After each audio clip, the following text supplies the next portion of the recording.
So there was a rumor going around this week that Travis Kelce was looking for or had purchased a new house. And my dad, who is retired and lives in Leawood,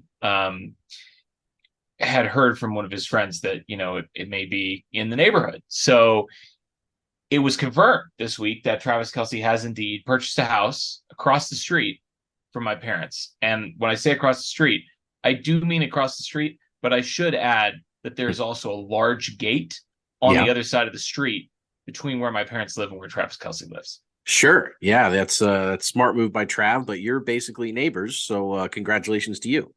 It's pretty exciting. And I got to say, this week did cause me to turn on Travis a little bit. Still love him to death.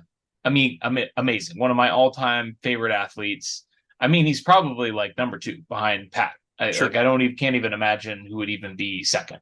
Hmm. Um, but I will say that the news that his new house has a miniature golf course in the backyard, that did cause me to sour on Travis a little bit. Like, look, happy for him that he's an all pro tight end who's best friends with Patrick Mahomes, all pro, future Hall of Famer, 2 time Super Bowl champion, dating Taylor Swift, who's a billionaire or is about to be a billionaire, most famous woman in the world, most eligible bachelorette in the world. I think we would all agree. Agreed. Um, Happy for him when I heard all of that news, rooting for him. When I heard that he can play miniature golf in his backyard whenever he wants to, I started to get a little bit envious. I got to say that was kind of the tipping point for me where, you know, um, eat the rich. Fuck Travis Kelce.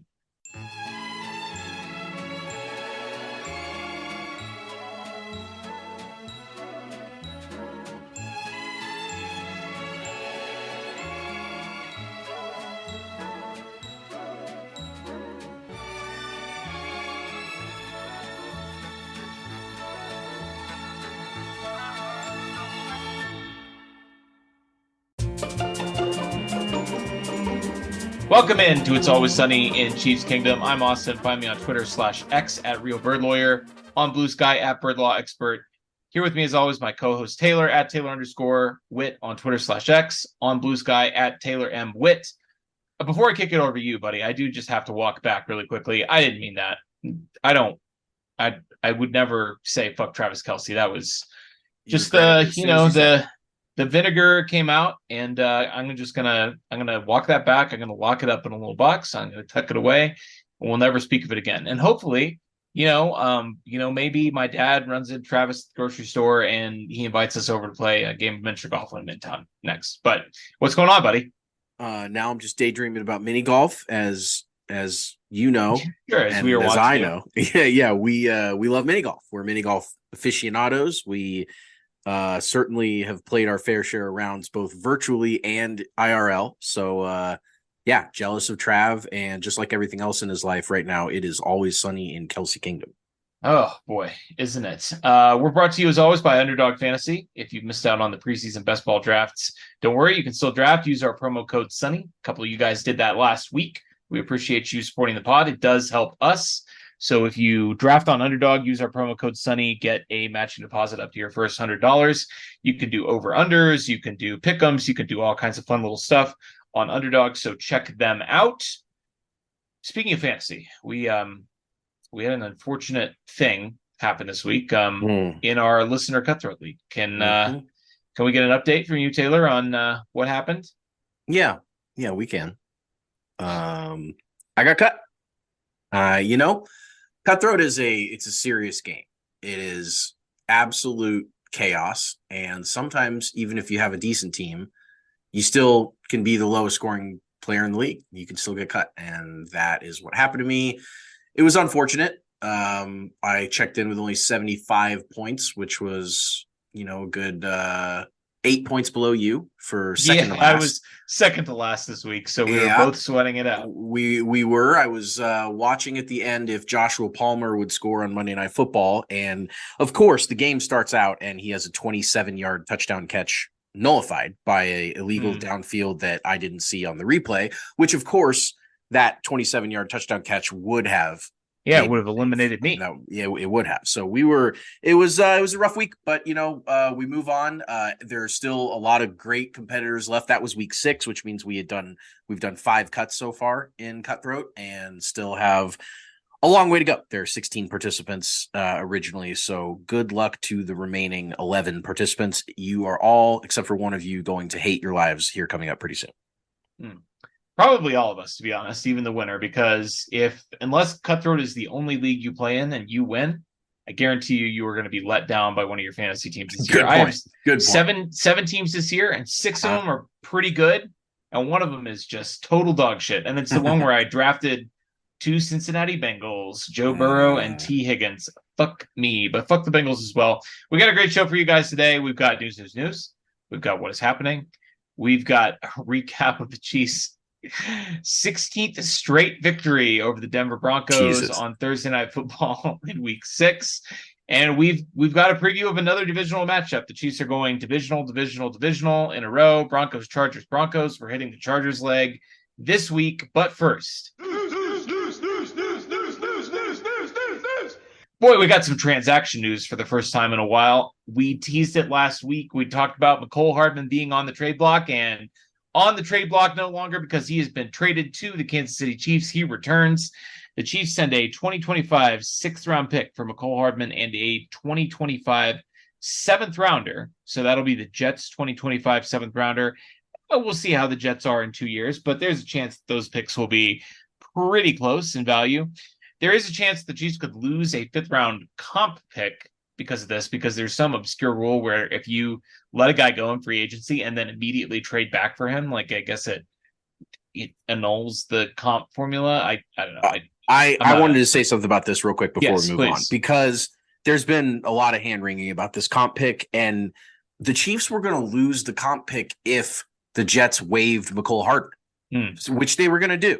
And so they either trade him somewhere like to the Chiefs or they cut him. And either way, I don't think that comp pick was ever coming to the Chiefs. That's why they award him at the end of the year and not at the beginning or in the middle or something, because something always happens to a lot of these guys. So I don't think anybody needs to worry too much about the pick situation. I think this was as close to a free player as you can get in a trade.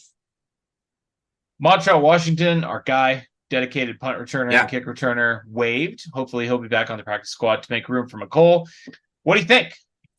Well, when we talked about this last week, one of the things I was curious about was I didn't think that they had room in the wide receiver room to bring in Mecole. And, waiving Montreal, it was the only move because, otherwise it was going to be Justin Ross, and we all know how the Kingdom would have reacted to that move. Mecole Hardman for Justin Ross, that would have been one Arrowhead Drive would be in smoldering ruins right now. So instead, they waive the guy that they, just brought in to do the job that Mecole Hardman was most fitted to do on this team anyway, which is to be a returner. I mean, that's where he's really going to make his initial headway. I'm sure he'll work his way back into the rotation. He and Pat have a history and all that stuff. But as far as his immediate impact goes, my only concern is how game ready he is, considering he only played 28 snaps over the last 6 weeks for the Jets. I don't know if he's lost a step. I don't know if,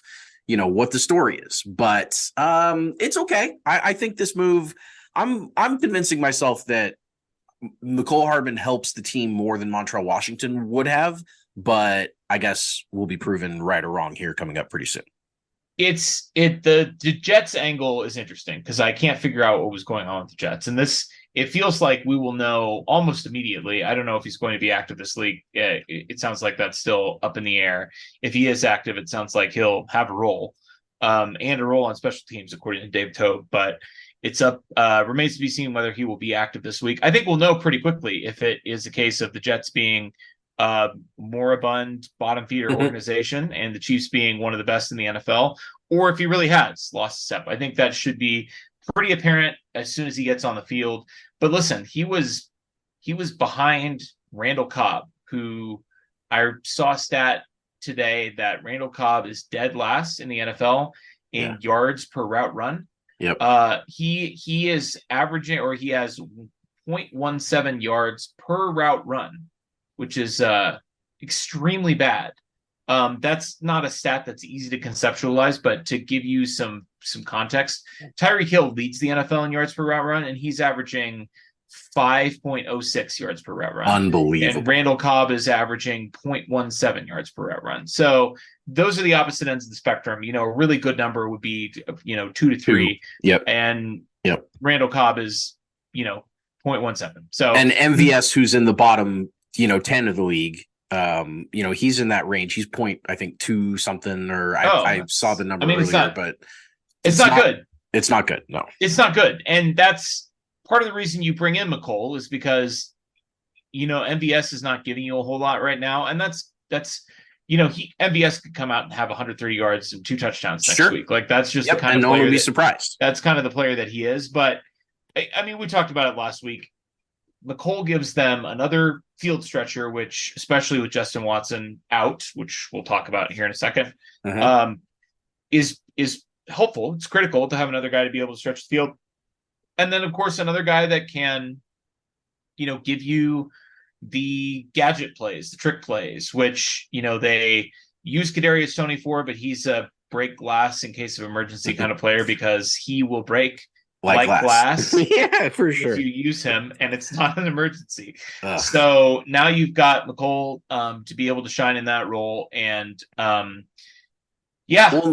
not also forget that Mecole knows the playbook, and knows the guys, is an immediate locker room fit, is an immediate guy that when he walks into that building, everyone's going to hug him and welcome him back and be fired up to see him again. And it's not the most important aspect of acquiring a player, but it's not nothing either. And it's a guy that, if you're going to acquire a receiver to come into this offense and hit the ground running in October, getting a guy that has been here for 4 years before that certainly is one way to do that. So I'm interested. I'm intrigued. I think that anyone who's mad about this before it even gets going is just being a little premature. Obviously, if he goes out there and fumbles the first punt return and is a bozo and all that stuff, like we'll have room to get angry at Mecole Hardman again. Believe me, we had plenty of room in our hearts for it for the first tenure.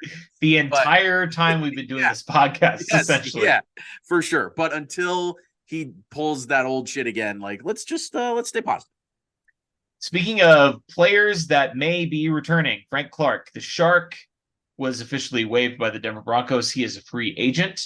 Carrington Harrison said that he would be in town today for a physical. Frank actually said on Twitter that he would be in town today, but no official visit reported today. Today being Thursday, we're recording this on the 19th.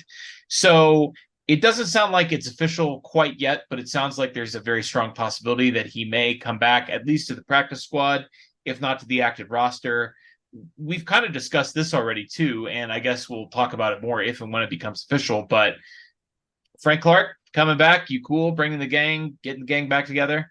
Pretty similar vibes here, I would say. Sure, I agree. A guy that had his ups and downs, had reasons for us to be frustrated with him. Of course, you once famously dubbed him Drax because he was invisible. But at the same time, we also had a connection with him as fans. We also, saw that side of him where he was really passionate and loved the team. And goddamn, those playoff runs, you can't ever erase those from our memories. And so, if he wants to come back into the fold, he's another guy that would fit immediately back in and would need no time to hit the ground running as far as how the team works, the locker room, all that same exact story as Mecole Hardman there. So yeah, they're not bringing in, all-stars. It's not Tyreek Hill that's coming back in the room. You know what I mean? Like it's not a huge impact player. Maybe we should see if we can make that happen. Now we're talking. But these are both the same, two sides of the same coin as far as the transaction goes. They're positions where the Chiefs have identified that they could use a little bit of help, and why not? Speaking of help on the edge, especially, Charles Omenihu returns for the Chiefs this week after his 6-week suspension. Keandre Coburn, Snacks Coburn, gets sent down. No word yet on whether he will be claimed on the waiver wire. He obviously had an intriguing little profile just in terms of, his athleticism for the defensive tackle position. And he looked good in the preseason, but not a guy that was able to crack the rotation. And Omenihu a guy that looked like an absolute monster in the preseason, was really good for the Niners last year. Looks to be in great shape. Steve Spagnuolo said he looks like he's in game shape. He said, quote, he's fired up. He has so much energy. He looks great. So it sounds like he's going to be playing this week and making an immediate impact. So you hate to see Coburn. Hopefully the Chiefs will be able to hang on to him. But that is going to be, I think, a huge shot in the arm for the pass rush. I am going to at some point get you to start saying Omenahu instead of Omenahu. Subtle difference there, but that's his preferred. Who? Omenahu. Omenahu. Yeah. Maybe that'll help. Just I'm just gonna say waitress. Just say waitress. But yeah, you're absolutely right. He seems like a guy that is ready to destroy when he gets in there. I mean, just from his excited tweets and just the way that he's carried himself, so far, every time the team has talked about him and everything, it's always been very excited to get him in the rotation. I mean, talk about the rich getting richer as far as the Chiefs defense goes. Yeah. I mean, they have been destroying people, and now you're going to add Omenahu to the mix. And I mean, he's clearly a guy that is going to be able to provide not just depth, but juice. I mean, actual playmaking ability from the outside, which is, the second most important asset in football after a quarterback, after an elite quarterback, is basically Definitely edge rushing. So, this is a chance to see the biggest addition of this team all year this week when he comes back in. And frankly, I'm fired up to see it. Speaking of tweets, I'd be remiss if I didn't mention Frank's tweet. Denver was solid. I love horses and mountains. See, this is why we got to bring him back, man. He's a character. I gotta say, if nothing else, the troll job by Frank going to Denver, saying it isn't a rivalry because the rivalry is competitive and you guys have lost 15 in a row, taking their money not playing, and getting cut. Not playing. I mean, he was not half the time there anyway. Taking their money and then coming back to the Chiefs in time to beat them next week would just be, I mean, that would be all time. So I hope it happens just for that. Let's look at the injury report here really quickly. Mentioned Justin Watson. Of course, he went down with an elbow injury in that game against the Broncos on a deep ball. He just landed on his elbow funny. Did not practice Wednesday, Thursday. Sounds like he could be out for a little while. He hasn't been IR'd yet. So they said he should avoid it, which is good. Yeah. So and that definitely means best case scenario. Yeah, considering it looked like a pretty bad dislocation at the time. It did. But for them to not IR him, better news than not. Everyone else on the injury report was a full go, both on Wednesday and Thursday. Brian Cook, Nick Bolton, George Karlaftis, of course, Travis Kelce still working on that ankle injury. L'Jarius Sneed with a knee. I was looking at Kadarius Toney with the toe, which is going to be the next person that I mentioned. A no and a T. A no and a T. Kadarius Toney, of course, still working on a toe injury. When is he not injured? Sure. And Tommy Townsend has a left knee injury, which I guess would be his non-kicking knee. So, I don't know how that would affect him potentially, but all of those guys are full go. The Chargers we'll talk about when we get to the game preview, but they are the Chargers. So they are considerably less healthy than the Chiefs. Real quick on that Tommy Townsend injury. Of course, everyone's going to be watching that because, as everyone saw, the backup punter to Tommy Townsend. That's right. That would become an actual. They're not going to carry a second punter. They're not going to. They have no one to activate. They have one on the roster. They do have one on the roster, and his name is Patrick LeVon Mahomes II. And I'm telling you, if that kid who punted for an average of 38 yards a punt at White House High School, if he drops any punts in this game, it is going to just be electric. I mean, if he's back there, first of all, how can you not run one fake punt pass with Patrick? I mean, that would be honestly. I mean, and if he goes back there one time, I mean, then it's on the table. It's been spoken, and he could run. Like, imagine if they just hiked it back to him and he just took off running. Like, he definitely would make that. All he needs to go back there. He only needs to go back there and punt once. Yes. Because then they can put him back there. Like, he just needs to put a good punt on tape. Yes. Because then they have to respect the punt, but they also have to respect the fact that the punter is Patrick fucking Mahomes. Maybe Tommy's going to be without a job here before too long. But that's going to be really interesting. I mean, they said that it's getting better for Tommy. So it was more like he punted 3 times in the game against Denver. And it was probably more likely between the two games that would have been the game that Patrick would have gotten in. But I mean, it's a fun idea, and it's one that Patrick's obviously into. He tweeted today, "I've been telling y'all." I mean, like he wants to do it. So they want to give him whatever he wants. He's the king of the castle. So maybe they'll do it. It used to be, I know you know this, but for our younger audience and those of you who aren't as well versed in football history, this used to be a thing. Like the dual threat quarterback punter, like before teams started carrying dedicated specialists, ask Bill Belichick. Like a lot of times it was the quarterback who was doing the punting. Warren Moon Tom famously, Tupa, Sammy Baugh, Ray right. Guy. A lot of these guys were dual threats that were punting, and Andy Reid, punt pass kick, same deal. So it would be electric if you got back there, even if we were punting, because who knows, maybe we wouldn't be punting. Quick Tavis updates. That's Taylor, Travis.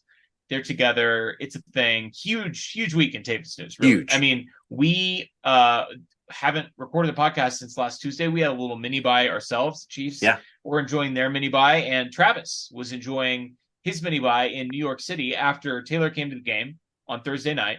Chiefs went over the Broncos. Travis had a big game. We'll talk about that in the recap. She was sitting in the booth with Papa Kelsey, Ed, who now is following Taylor Swift fan accounts on Instagram. I saw today, and he's listening to her music. According to Trav, he's all bought in. So the mini bye gave Travis the opportunity to fly to New York for the weekend, hang out with Taylor. They were photographed holding hands, went out to dinner. Said hi to the chefs, and were greeting fans and everything like that. And Travis reportedly stepping in as the new head of security there. Yep. He told the security guard, "I got this," and he opened the door for her and was very protective and very just you can tell how bought in he is to this whole situation, or at least you can tell from the outside. He is absolutely, pays as close of attention to her as you can. I love the images of him holding her hand like a football, which they literally compared several of them to him holding a football and like the exact same, angle and hand position and stuff, which was hilarious. But I think it's it was big to see them appear together, acknowledging and confirming that it's a relationship, that they're not friends, because for a while now people have been saying like, "Oh, Travis, your good friend Taylor Swift is here to see you," and like that type of, because they hadn't come out and said anything about it, and they still haven't, but they're holding hands and they're doing, they're clearly wanting people to know that they're an item, and we are so here for it. In other Tavis news, Travis obviously bought a new house. Now, he supposedly was looking for a new house for a while, and then he had to get one in the gated community across from where my parents live because, shit got real. Shit got real fast for him. 4 months ago, he was just a guy going to a Taylor Swift concert, making friendship bracelets, and now he's dating Taylor Swift, and he's got 100 paparazzi outside his house every day. So he gets a new house. He's got a little bit more privacy now, which is great for him. He's got a miniature golf course in the backyard, which is even greater for him. Really, the biggest news of the week. But he's also going to be attending Taylor's international shows in Brazil during the bye week, apparently, supposedly, reportedly. The Chiefs will be coming off their bye after their trip to Germany.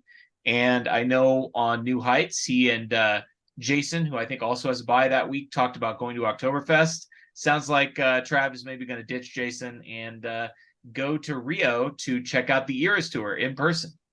That's to be on top of the world, like no one in the world is. I mean, does it get better than Travis Kelce's life right now? No. Does anyone in the universe have a better life than him right now? No, they don't. It's crazy. I was thinking about this, just thinking about Travis. Is he maybe right now the biggest star in the NFL, even above Patrick? Yeah, probably. I think he probably is. And I mean, the TV and obviously spots and Taylor Swift has a lot to do with it, but obviously not everything. His personality's always been at the forefront of, everything that he's been in. The golf stuff, SNL, just the podcast. I mean, New Heights has been absolutely. New Heights took him literally to new heights as far as before. Yes, his popularity goes. And I think right now, when you think of the NFL and you think of personalities and superstars, I think he's the first person most people would think of, which is crazy. And, we'll talk more about Travis when we get to the game recap. But, just want to say good for Travis. We're really proud of him. Great I for mean, Travis. for him to be out there on the front lines of the culture wars, at a Phillies game, drinking a Bud Light, making people, Yeah, that was making good. people all, making That people was all good. insecure about that. I still Get chuckle thinking about how he's our guy that did the jerk off motion to the ref yeah, did the catching Kelsey with I hate them with the Broncos. Like he's just had so many funny moments before he went supernova. It's just yeah. it's been a very hilarious and fun arc to follow. Let's talk about what is happening. The Chiefs are 5-1. They remain the number one seed in the AFC. Let's check in on these other jokers. That 5-1 record tied for the best in the NFL. Now, as both the Niners and the Eagles dropped their first games of the season, this past weekend, Niners fell to the Browns in a sloppy, ugly, nasty game in Cleveland against PJ Walker, the third string quarterback. And the Eagles lost their first ever game to the New York Jets with Travis Kelce in attendance. Unfortunately, they were 12-0 against the Jets. They lose 20-14. 3 turnovers by Jalen Hurts. These are both NFC teams, so obviously it doesn't directly affect the Chiefs' seeding. But I got to tell you, aside from the fact that I like the Eagles and root for the Eagles because of Jason and Travis and the whole family dynamic there, I watched Kelce last week and I wept for like 70% of the documentary. I would consider myself, the Eagles are like my second team if I had a second team. But I got to say, it was enjoyable to see these other two teams that people had as the two elite teams in the NFC and teams that most people were putting ahead of the Chiefs in the NFL pecking order get taken down a peg.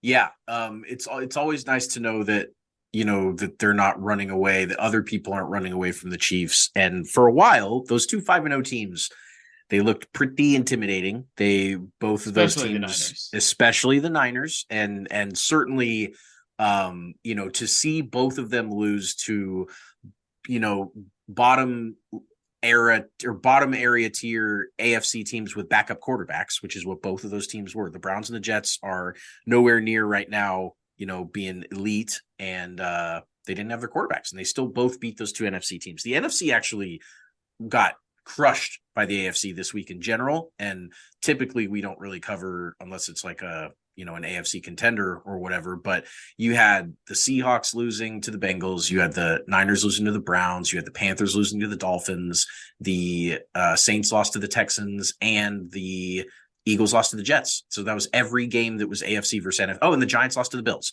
So the AFC swept the NFC 7-0 this week. It was a big week for the better conference.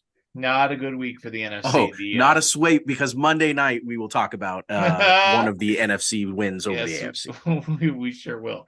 In a weekend of shocking upsets, we got so close to an NFC team knocking off an AFC contender. The Buffalo Bills get bailed out in the end zone on obvious PI to take down the New York Giants 14-9. And in a game where the Giants twice had the ball at the end of the half and at the end of the game on the 1 yard line with goal to go, and did not score either time and ended up losing this game by 5. With Tyrod Taylor as the starting quarterback. Daniel Jones wasn't playing in this game, and the first half one was egregious. There was 14 seconds left, and they get the ball down to the 1, and they run a running play and get stuffed, and the Bills laid on Saquon Barkley, which is what you should do, and the Giants couldn't get back up in time to spike the ball on second down, and the half ran out. Completely egregious there. Should have thrown the ball at least 2 times there before thinking about running it. And then at the end of the game, they were going down the field after the Bills missed a kick that would have put them up 8, and they shanked it, so they were only up 5. And then the Giants drove down in their 2-minute offense and then got a PI into the end zone. So an untimed down with 0 seconds left from the 1. And the pass to Waller was a little high, but it, as you said, was certainly PI. At least that's what everybody watching thought. But of course, the Chiefs are the only team that gets calls, right? No, because the Bills didn't get the PI there and won the game. So, yep, it was close. I do think that it made me feel better about the Bills. Obviously, them picking up a win isn't great, but man, if you're going to go to the brink against Tyrod Taylor and Daniel Jones, Tyrod Taylor and the Giants at home and only beat them by 5 not that great. Yeah, I mean, they've been decimated by injuries. We've talked about it the last couple of weeks, but close call from them. We got to talk about this game that happened on Monday night. The Mike McCarthy led Dallas Cowboys traveled to Los Angeles to take on the Brandon Staley led Los Angeles Chargers in a game that was attended by probably 80% Cowboys fans, at least. I only saw one Chargers fan on the broadcast. You saw her also. She used to be a Vikings fan. Now she's a Chargers fan. She claims she's not a paid actor, but I'm not 100% sure. In any case, this was exactly like, I don't even need to describe the game for those of you who don't see it. Just picture in your mind what a game between Mike McCarthy and Brandon Staley would look like. And that's exactly what happened in this game. It played out exactly according to script. And of course, that script ended with the Chargers throwing a pick and losing the game when they were driving to tie it or go ahead in the final seconds. Justin Herbert falls to 27-27 in his career. He's back to 500. I don't know how long Brandon Staley is going to keep this job. Chargers are 2-3. Yeah. Very, very amusing situation for us for what's happening in LA, which is the same thing that's been happening in LA for a decade now. I mean, it's been a long time since they were anything other than failures, than disappointments. I mean, that's what they've been crowned the AFC champion longer than the Chiefs have. I mean, for the last 10 preseasons, they're finally going to win the West. They're finally going to do it. And each year they just find new ways to charge her. We probably sound like a broken record because in the 3 years we've been doing this podcast, we've spent probably a year of that just clowning on the Chargers, just nonstop. I mean, they're so easy. And this was just another case where they just can't get out of their own way. They're coming off a bye week and they should have come out of that and been a little bit sharper and a little bit hungrier. They're at home, but even though they're at home, the crowd was booming for the Cowboys because just like everything else, the Chargers crowd is as disappointing as any part about that team. They are they never show up. They're always doing silent counts at their home stadium. It's got to be tough right now for them. Like you said, Herbert's 27-27, which is the same record over the last 54 games that Phillip Rivers had with the Chargers. It is also, pending tonight's game with Derek Carr, the same as Derek Carr's last 54 games in his career, 27-27. By the way, the Saints have stormed back to tie that game. I know, I saw it. Michael Thomas, I knew you would. It's, Herbert is one of those guys that I wanted to like, or at least, no, I didn't want to like him, but I thought I would like him. Yeah, and you wanted to respect his game. Yes, I did for a long time. I thought, even though the Chargers suck, man, they've got a hell of a quarterback. And I'm over it. I don't think Herbert's a hell of a quarterback anymore. And I think that he has tools. He has interesting / elite tools, but he just doesn't have. He ain't it. He ain't it. And so he's going to continue to lose games for them. You really hate to see it. You really do. One final note from this week. Chiefs are a game up in the win-loss column on every team in the AFC except the Miami Dolphins, who are also 5-1. They travel to Philly this weekend to take on the Eagles. Maybe a chance for the Chiefs to take over sole possession of first in the AFC. Go Birds. Yeah, sure. Go Birds. The Dolphins have been awesome this year. Yeah, they got their asses kicked by the Bills, but they just continue to put up points and yards in a record pace. They're 223 points right now. Is first and second place is the Niners with 184. So they're a good 40 points after only 6 games up. I mean, just it's crazy. And yes, that's a 70 burger, but they have gone nuclear outside of that 70 burger. They put up 42 this week against the Panthers, 31, 20, 24, and 36 are their games this year. So yes, I am concerned about the Dolphins, and I do hope that they drop a game to the Eagles because I'm not sure how many games they're going to drop this year. Go Birds. Go Birds. Let's talk about the Chiefs game. Week 5, 19-8 over the Denver Broncos on Thursday Night Football. I got to say, I was pretty zen about this game for 85% of it. And the last 15%, well, really the 10% before the last 5%, I got a little bit annoyed. And for those of you who got annoyed prior to that point in the game, I do not blame you because there were some annoying things about this game. We'll talk about them, but your initial thoughts on this one. Yeah, initial thoughts were almost identical, where I did not have any stress level until basically right towards the end of the game. We'll talk about why. But in general, my vibes in this game were, thank God the Broncos exist, which, I mean, they're just so fun to play against. I just really enjoy it. Sure. Yeah. I mean, how could you not? Because 2 years ago or last year, this time, they had traded for Russell Wilson. They'd hired Nathaniel Hackett, and they were struggling. I think they were 2-3 through 5 games last year. I think they started 2-4. And, we kind of called it. We said, look, Russell Wilson probably washed. Nathaniel Hackett, first-time rookie head coach taking over this roster. I don't know, but don't see it. Proven correct immediately and validated. And, listen, not to toot our horn, but this offseason, kind of making some of the same claims, like Sean Payton's going to make the better, but like, are they going to be good? Probably not. They actually are worse even than we expected. And you could not love to see it more. Let's talk about the figures. 16 straight wins over the Broncos. That ties the third longest win streak in NFL history versus a single opponent. With a win next week, the Chiefs will tie the second longest streak ever in NFL history. The Niners won 17 straight over the Rams from 1990 to 1998.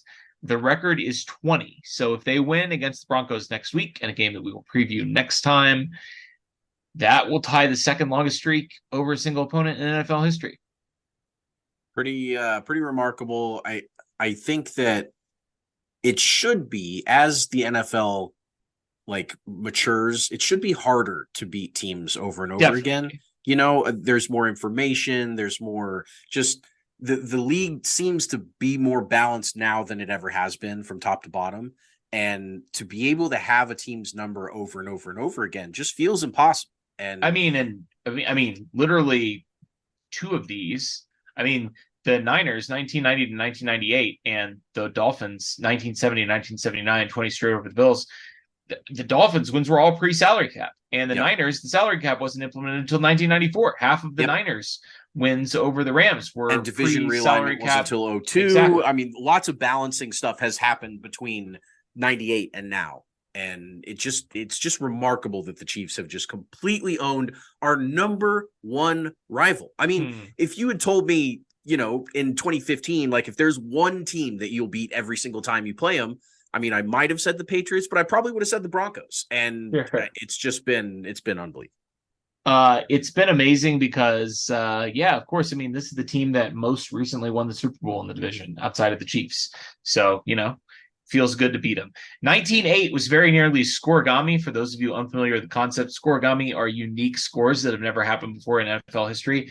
19-8 had only happened one time before, in 1927.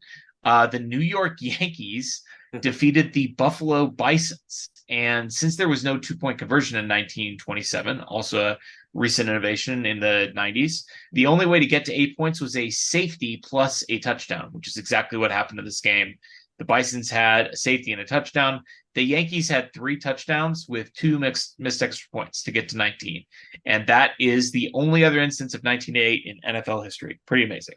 Pretty amazing, and not only amazing that it was all the way back in 1927, but it was on the exact same date in 1927. Yes. It was on October 12th, a week ago tonight. And the Buffalo Bisons, is that not as redundant and weird of a name as you can get? That's crazy. Sure.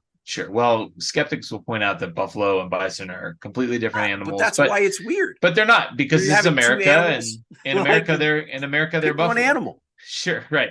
As confusing as an animal, two different names. We've got 3 here from Scott Kaxmar on Twitter/X. Here are the most consecutive games without losing by more than 7 points in NFL history. Number 1, the 2017 to 2020 Chiefs, which obviously largely encompasses the start of the Patrick Mahomes era. 49 games in a row that they had. That is the longest streak in NFL history without losing by more than 7 points.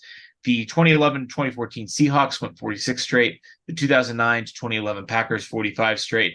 And in fourth place, the second streak in his career that is top 4 in NFL history, Patrick Mahomes' Kansas City Chiefs from 2021 to 2023, 39 straight starts. That is an active streak, which I think started after the loss to the Bills. Titans.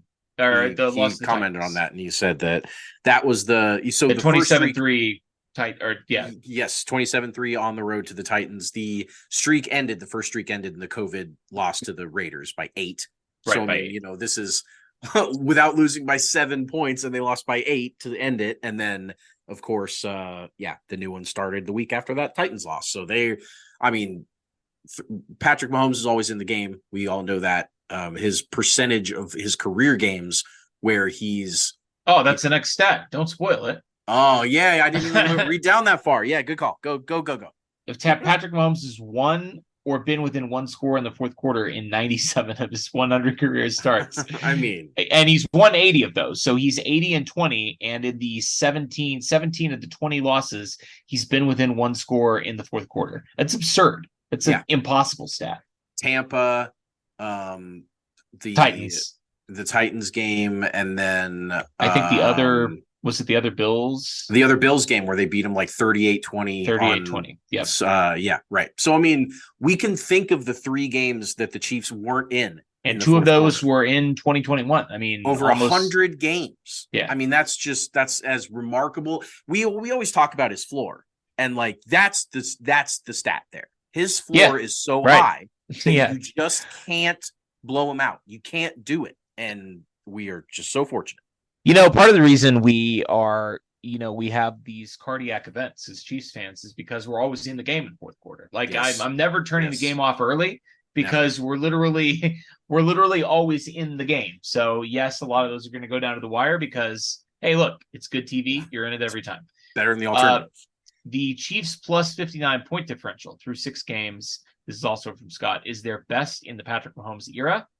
So their best 6-game start by point differential plus 59, even though their 147 points scored through 6 games is their worst mark by about 20. I think it was by 21 points.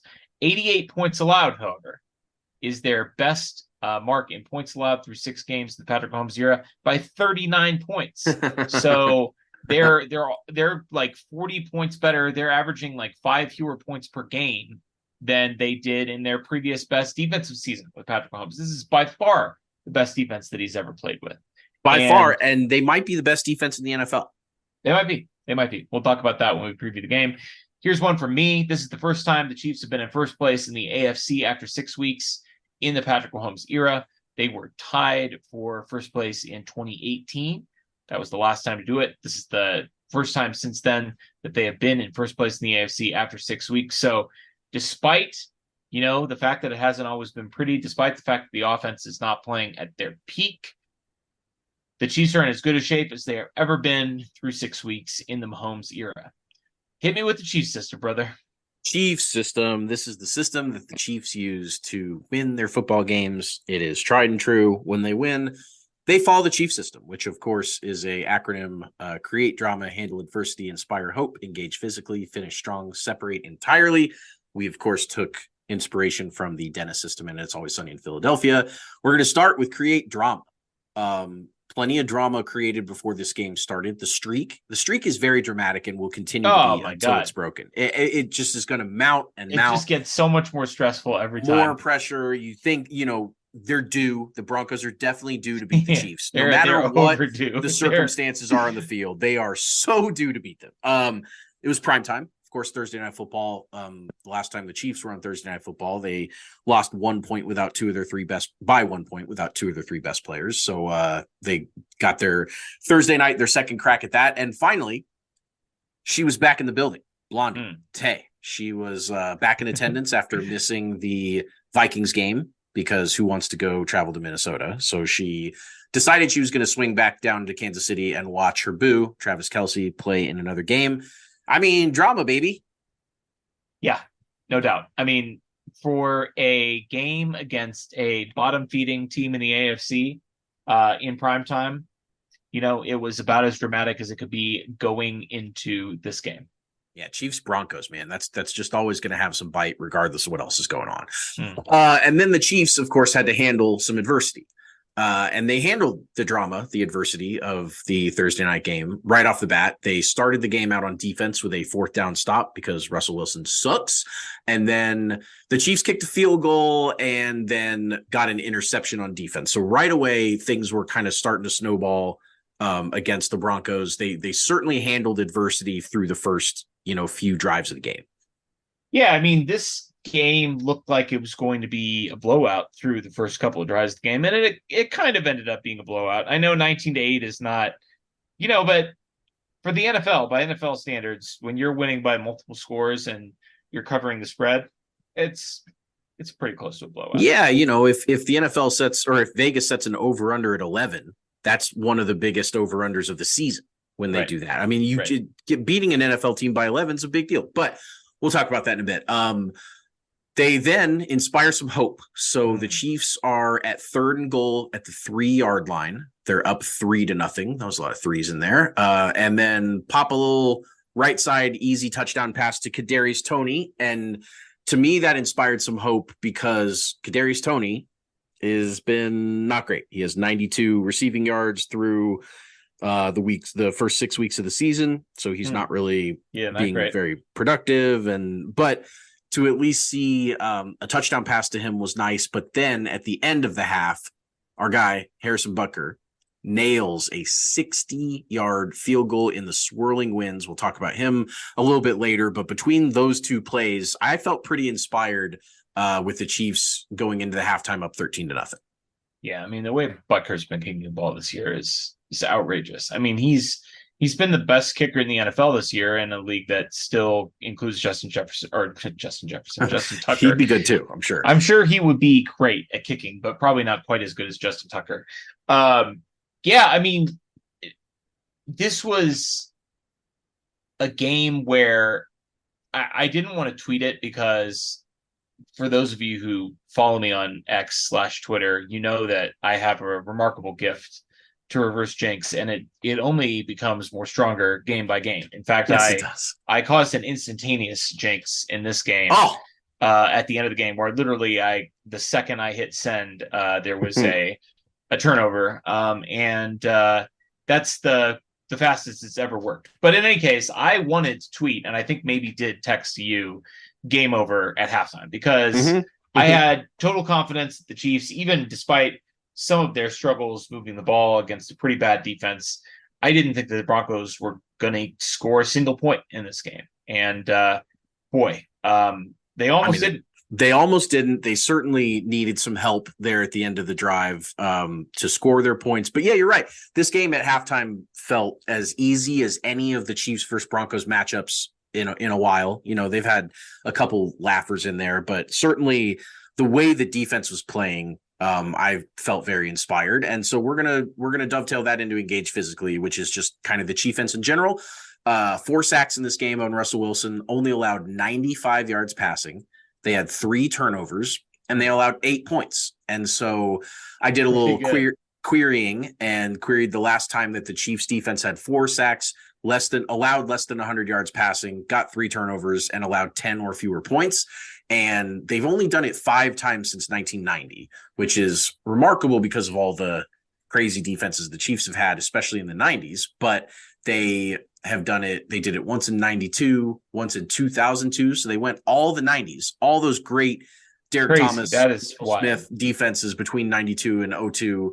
Never had that type of game. And then they did it in 06. And then the last time they did it before last week was 2011, when they beat the Bears 10-3 on a Tyler Palko halftime Hail Mary. The Bears in that game were as atrocious as the Chiefs were. Everyone, of course, remembers the 2011 Chiefs being bad, but Caleb Haney was the quarterback for Chicago in that game. And threw 3 picks and was terrible. So anyway, just shows that this defense is not, we shouldn't be talking about it as far as the best defense in the Mahomes era anymore, because that is locked in. That is locked and loaded through 6 weeks. They are, we have to start talking about them in the context of all-time defenses in a franchise that's had some all-time defenses. I mean, the Chiefs have definitely, hung their hat on defense many, many times in their franchise. And this is this is as good as any of those units. Yeah, it's kind of like I have mixed feelings about it because obviously I love the fact that the defense lights out and Chiefs are winning games. But it's a weird thing for me to be like excited to watch the defense play. And we're getting to the point where like I'm almost more excited to watch the defense play than watch the offense play, which is not a feeling that I like to have. I would like the offense to be enjoyable to watch as well. It's not really right now, although it still is statistically one of the 5 best offenses in the NFL, one of the 5 or 6 best offenses in the NFL. I should say there's 6th in DVOA, but it isn't, it's not the 2018 offense and it's not even the 2022 offense. So seeing the defense go out and do what they did was it was awe-inspiring. It was amazing. It was badass. And they certainly engaged physically hard. They did. I actually tweeted during the game that I feel so much more relaxed when the Chiefs defense is out there, which is the exact opposite of how I felt in the Mahomes era. I mean, every time the defense was out, I was nervous that, okay, all that awesome work that the Chiefs offense just did to go down there and score points, the defense is just going to do something dumb and, just go let up some idiot play. And now it's kind of like, okay, when the defense is out there, I'm expecting a big play. I'm expecting momentum change. I'm expecting them to do more than their part to really carry the load right now, which is it's bizarre. And we'll see if maybe the offense, if this offense steps forward and the defense maintains, and even with the addition of Amenahu, good luck, NFL. Going to move forward to finishing this game strong. Finish strong. The 28-yard play to Rashee Rice on 3rd and 2, which was during a drive where the Chiefs were up 8 after the Broncos had just scored to cut the lead in half from 16 to 8. They needed just anything. If you go down there and kick a field goal, you make this a 2-possession game. Game over. Game over, exactly. And especially the way the Broncos were playing, you knew that they weren't going to score and get the ball back quickly and score again or something. So the Chiefs just had to have this drive. And on 3rd and 2, Mahomes found Rashee Rice over the middle. He did the thing that we all love watching a Chiefs wide receiver do, which is catch the ball and run forward really fast, which is not a skill that many of them possess right now. But Rashee Rice definitely, that's his go-to. That's his move. When he gets the ball, he explodes forward. And that's what you want to see. And then that set up to finish strong, a 52-yard field goal in the swirling wind by Mr. Harrison Butker, best kicker in the NFL right now, to go up 11 with 2 minutes to go and finish this game strong. Yeah, really solid dive from the Chiefs. I will give you some perspective from Broncos country, because that's where I live and where, especially after games like this, I listen to sports radio, local sports talk radio. No Sean Moreno was filling in for Mark Schlereth the other day, and he was asked basically like, okay, should we be encouraged about the Broncos defense? Statistically the worst defense by DVOA ever through 5 games, and then held the Chiefs to 19 points. Should we be encouraged by that, or did the Chiefs just kind of let up and take their foot off the gas? And Noshawn was immediately like, yeah, no, the Chiefs they weren't trying to score. They were basically running, like preseason concepts and formations up there. It was all very vanilla. And then, the second the Broncos scored, they just like instantly flipped the switch where they're like, all right, we need 3 points to end this game.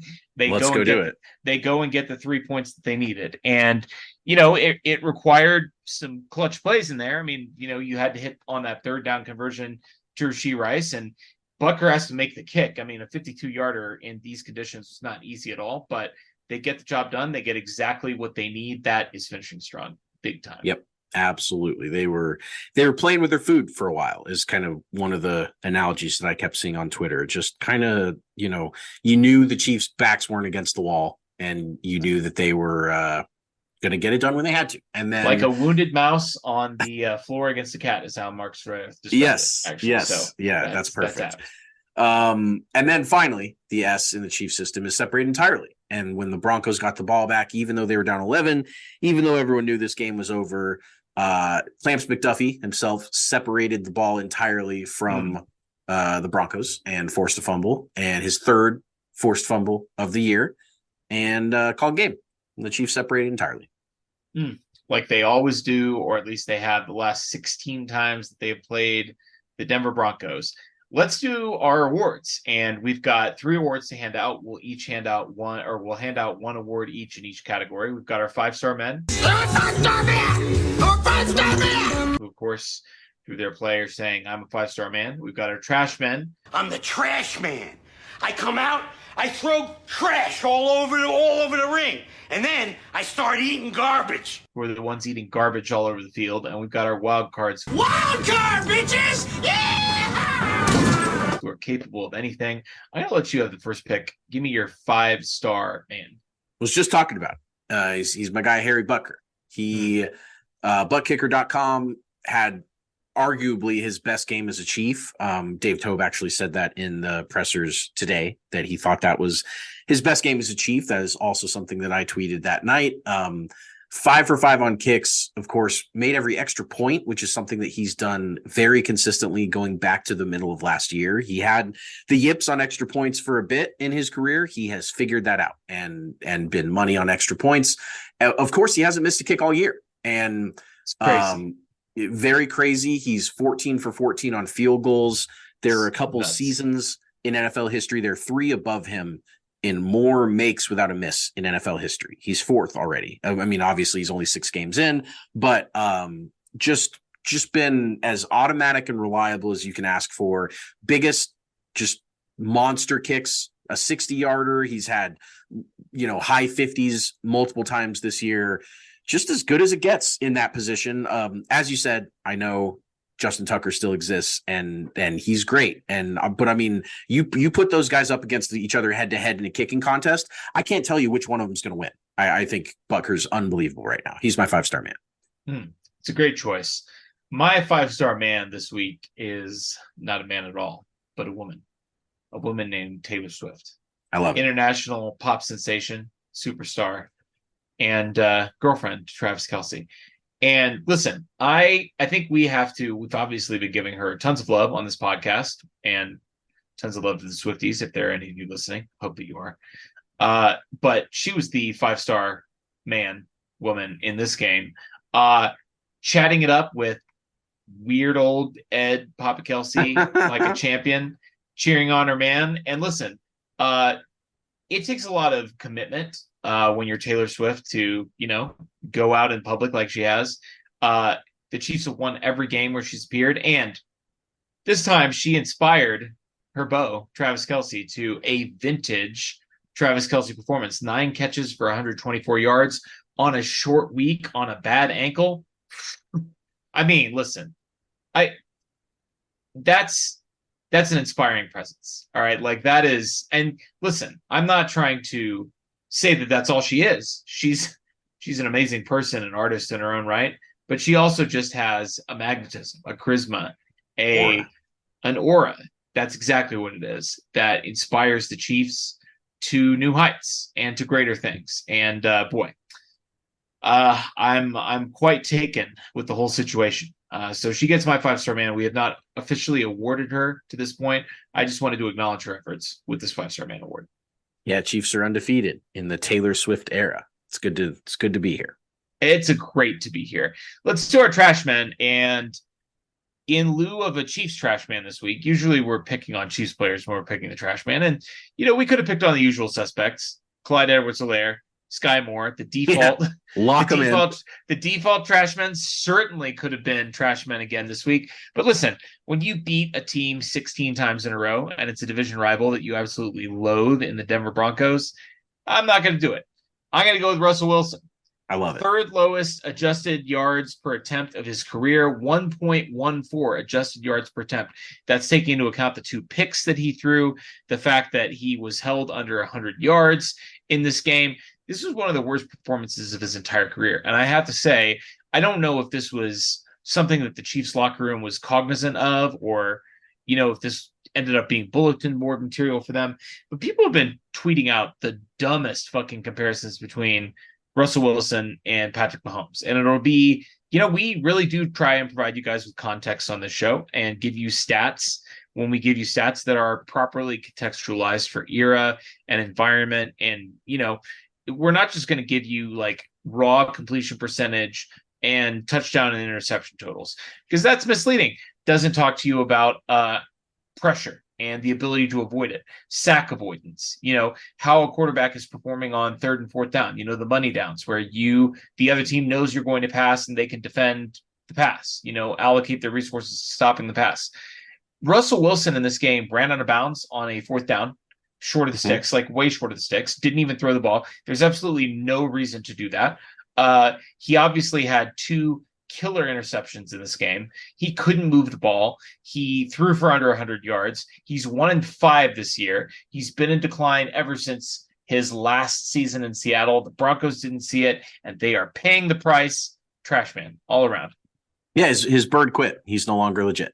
And to double up on this one, of course, I'm not going to let you do a Bronco for the trash man and then pick a Chief. I'm not going to let you play me like that. So, Sean Payton, come on down.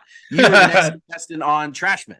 You are terrible. Your defense finally shows up and the offense goes in the shitter. Aren't you supposed to be the offense guy? Aren't you supposed to fix this offense and inspire them and show them your Super Bowl ring and show them how, Drew Brees was awesome and that's because of you? No, obviously Drew Brees was awesome because Drew Brees was awesome and you were just along for the ride. You are the biggest fraud in the NFL right now. You are such a trash man that everyone in the league is rooting against you, even though your team sucks. You know how hard it is to have a 1-5 team and everyone wants them to lose more? That never happens in the NFL.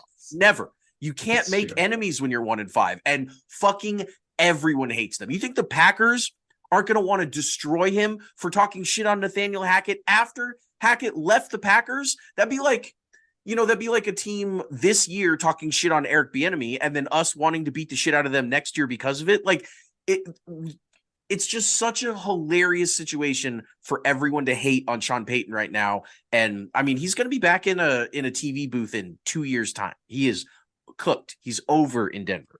Trash. Yeah, I will say, just to add, I mean, there have been the names Bobby Petrino and Urban Meyer have both been uttered in the same breath as Sean Payton's over the last couple of weeks. And I'm here to tell you that I don't even necessarily think that everyone here in Broncos country would be entirely opposed to him pulling a Bobby Petrino and riding off into the sunset on his motorcycle with co-ed, or Urban Meyer faking a heart attack so that he could place his hand on the rear of a co-ed in a bar.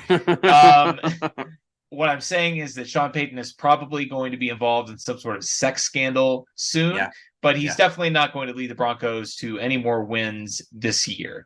Let's talk about our wild cards. I've got Nick Bolton, who we obviously saw back in the lineup for the first time in a couple of weeks with that ankle injury, coming back off of that. He had an egregious, just an awful missed tackle, his first play of the game where he had a chance to come up and hit Javonte Williams in the hole on 3rd and 2 and stuff Javonte and end the drive. He just got put into the dirt, and Javonte scoots 10 yards for the first down.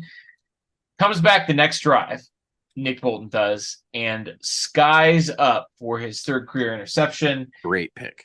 I mean, Russ obviously didn't really see him, but he had to go up and get the ball because it wasn't like Russ threw it straight to him. He threw it. He read the play perfectly. He was trying to get it to what he thought was an open guy, and Bolton just in there and went, whoop, and he went up and he elevated and he got the ball for his 3rd interception. That's wild card behavior. And listen, I don't like to make any kind of pronouncements on what I think about Nick Bolton as a player, because obviously being a former Missouri player and with the fan base divided over their college allegiances, I think it's very hard to have an objective opinion about Nick Bolton amongst Chiefs fans. I don't give a shit about Mizzou, KU, K-State, whatever. It doesn't really bother me. I think he's a good player in the right situations, and I think the Chiefs put him in the right situations to succeed in this game. He obviously didn't succeed all of the time, the missed tackle against Javonte, but I was encouraged by the way the Chiefs used him in this game. I'm encouraged by the way they hopefully are going to use him moving forward. I don't think they want to take Drew Tranquill off the field and, eat in his snaps because he's been playing great, but I think they will find a way to utilize Bolton in a way that maximizes his skill set, which is a limited skill set, but a useful one. Also, he then added to his wild card resume by getting stiff armed by Russell Wilson after his pick. So he went from down to up to down. He had himself a game. I would like to provide some commentary real quick on the Chiefs Kingdom opinions on Nick Bolton, because I think your perspective of not having the college allegiance kind of makes you think that the KU fans are the ones talking shit on him and the Missouri fans are the ones that kind of support him, a lot. And my observations are actually the opposite.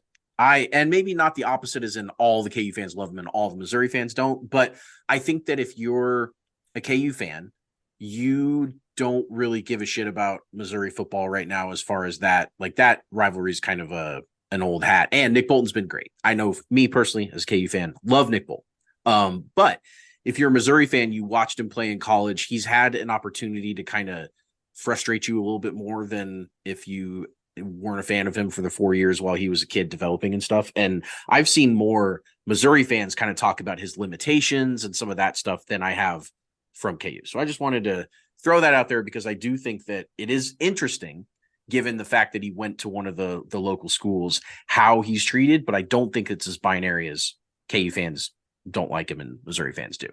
I'm going to move on to my wild card, which is Andy Reid. Woo! Andy Reid is insane. He called some of the weirdest plays and the weirdest times to do certain things and to take the ball out of Mahomes' hands. We'll talk quickly about the fake field goal, which was maybe the worst call in this game, although there was maybe not. Well, I like it on one. I like it on 4th and 1. Sure. No, I don't like a tush push with Tommy Townsend as the pusher on 4th and 2. I think that's too far for Noah Gray to get. It's not. I get it. These guys aren't big guys, but I love that nobody has to cover the center. I know. Jason Kelce. I know he did, because you don't have to cover the center on a field goal. You can't cover the center on a field goal. And obviously, you don't know what Jason said on the podcast was. You don't know if it's going to work until you do it in a game. I get it. The Broncos were pretty fucking lucky that they read that as well as they did and were able to shift back over and cover the gap, because they probably didn't practice for it. It was probably an instinct play by the linebackers. I agree. I'm just saying, and it absolutely would have worked on 4th and 1. Obviously, it would have. They got about a yard and a half. Yeah. It just, I felt that was the wrong call for that yardage, for that distance. That's fair. There was also the Kadarius Toney pass, which was terrible, hilarious and bad, and not terrible, and not anything that. But this is wild card behavior. It was funny and bad. It is. Andy's capable of calling anything. There were some people that jokingly suggested that this was a game where Andy let the players design some plays and said, whatever you want to throw in there, I'm going to run, and I'm going to show you that I should be the one designing and calling plays and not you guys. And taking it off the beautiful mind board just to rub their faces in it. Just to rub their faces in it and show them that he's still the top boss. And if that was his plan, it worked to perfection, because there was all kinds of dumb shit in this game. But of course, he's still Andy. He's still got some tricks up his sleeve, and he's so hard to. The other thing is, the offensive responsibilities are so hard to pin down on this team. Sure. And what does Matt Nagy do during the week? What does he do on game days? Same questions we had with Eric Bieniemy, we continue to have now with Nags. I just don't really know, if the offense is struggling right now. Like, are they struggling because they have a new guy, a new voice? Where is his voice being applied? It's just, there's a big black box with the Chiefs offense, and they like it like that, which is fine, but it's very wild card behavior of them. Yeah. I mean, I'll be honest with you.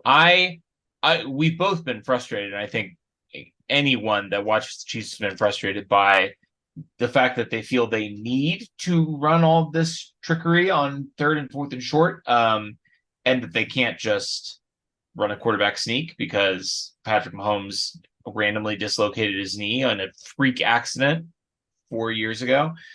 I get all of that. But I was encouraged by, I thought some of the play calls were really creative. The Chiefs, to my knowledge, are the first team to try a fake field goal tush push, which was it's been catching on around the league. Now, nobody has been running it very successfully. The Eagles are the team that can do it. But it's almost hilariously unsuccessful around the league. Yeah, it is. You see it get stuffed a lot.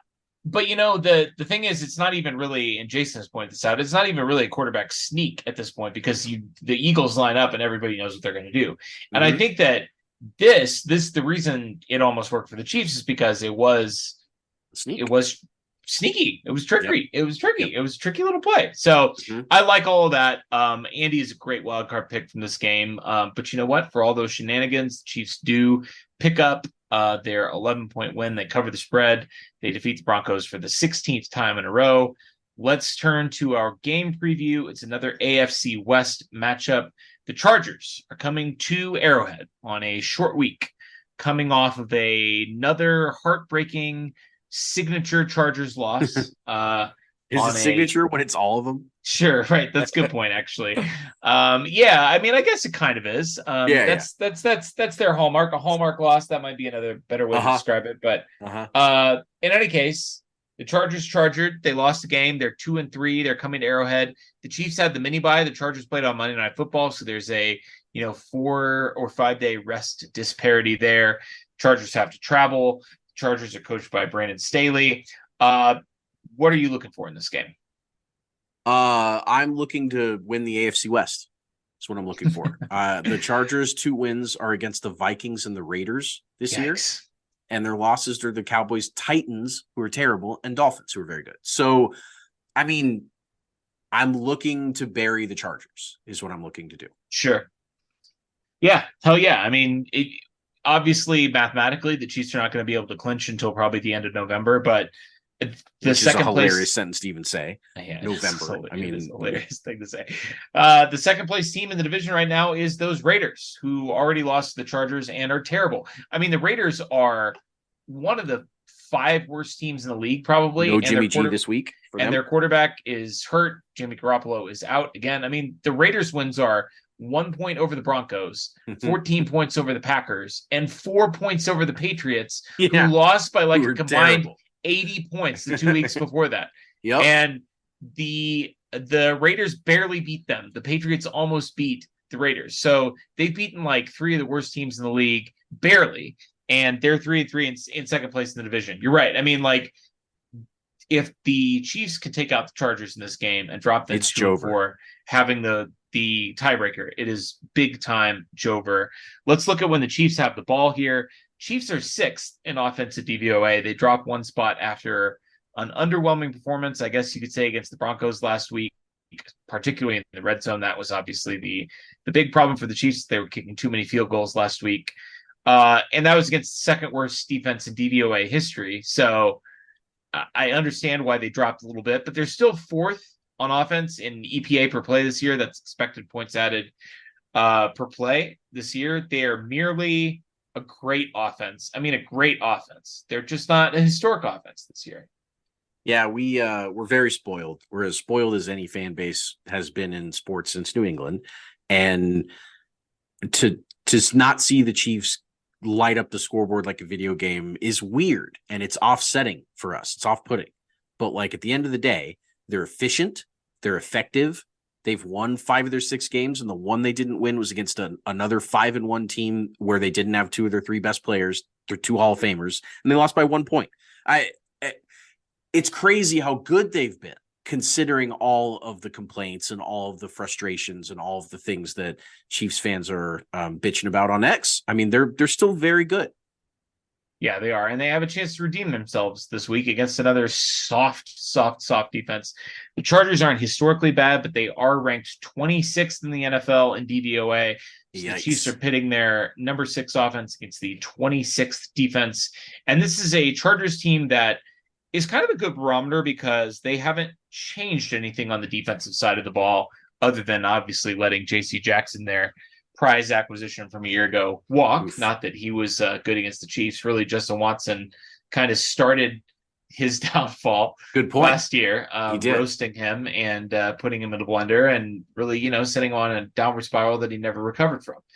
And now he's back in New England. So I think it's a good measuring stick for the Chiefs in terms of, this is a team that we have a good control sample of. Like, they've played 6 games against Brandon Staley's defense over the last 3 years, and we know how the Chiefs should perform against that defense.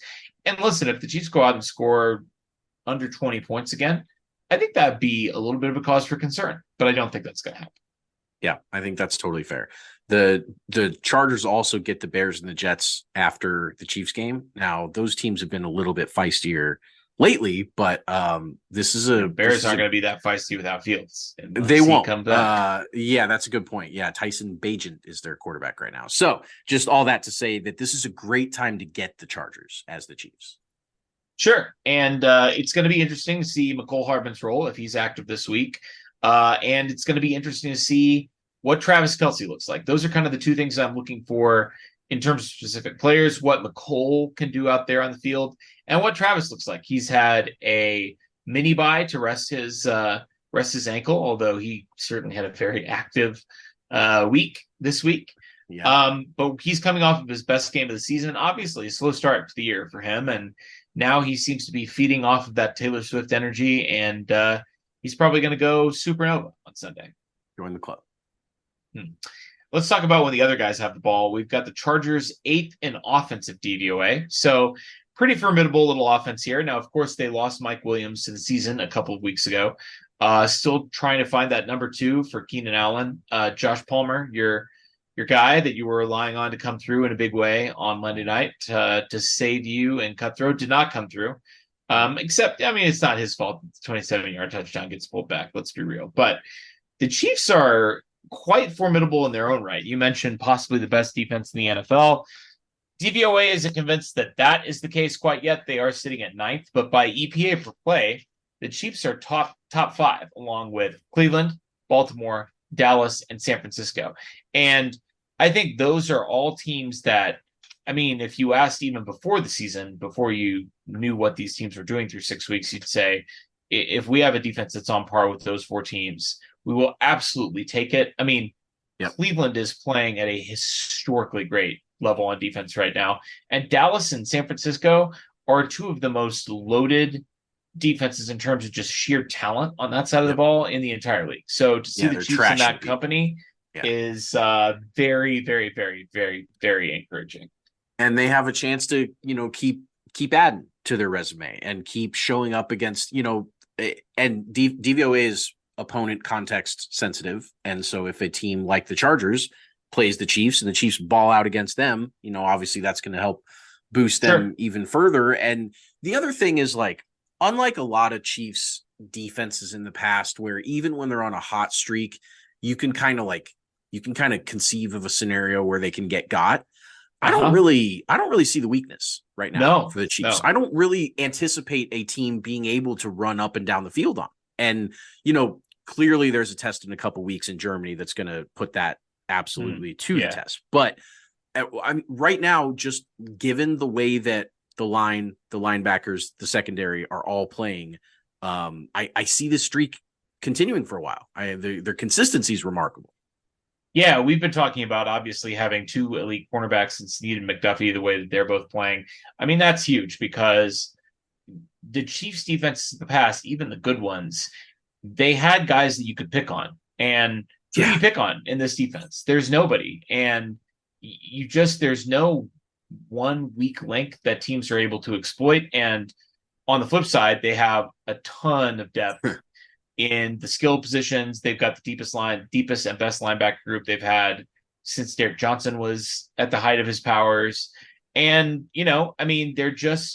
they're executing defense, Steve Spagnuolo's defensive vision at an extremely high level. And that's the last thing that I wanted to throw out here. Steve Spagnuolo versus Kellen Moore. Both of these guys known as, coordinators that will borrow and steal from other systems. They're not necessarily dogmatic scheme guys. Yeah. They'll throw the kitchen sink out there. But the Chiefs have seen Kellen Moore once before as the offensive coordinators of the Cowboys. That was in 2001. The Cowboys were the highest scoring offense in the NFL that year, 2 years ago. They scored 43 points the week before they played the Chiefs, and they scored 33 points the week after they played the Chiefs. But in between that, when they played Kansas City in Arrowhead, fully healthy with Dak Prescott as their quarterback, they scored 9 points. This was by far their worst offensive performance of the season. Their second worst game was 16, and they didn't have any other games where they scored under 21. Chiefs held them to 9 points. You'll recall this was in the stretch of games where Mahomes was really struggling for him, really the worst stretch of play that we've seen in his professional career. It didn't matter because the defense in this game absolutely balled out against Kellen Moore. We'll see if they can do the same again on Sunday. One final point. X factors. Stop me if you've heard this one before, Taylor. Stop me if you've heard it before. Stop me. Chiefs have a top 5 special teams unit. They're ranked number 4. Chargers are bottom 5. They're 27. Yeah. The Chiefs have a top 5 special teams unit. The Chargers are bottom 5. There's no way that could possibly play a factor in this game. Nope. We've never seen a Chargers game or a Chiefs game in our lives. Yeah, that's pretty classic for both of these teams right now. Uncle Bob just letting the special teams hum, and the Chargers, meanwhile, just can't get out of their own ways. They're hilarious. Yeah. I mean, some teams, the laundry has an identity. And for the Los Angeles Chargers, the identity is goofy ass, terrible special teams that will undoubtedly cost the Los Angeles Chargers a victory on Sunday in Arrowhead. We'll see you next time. It's always sunny in Chiefs Kingdom.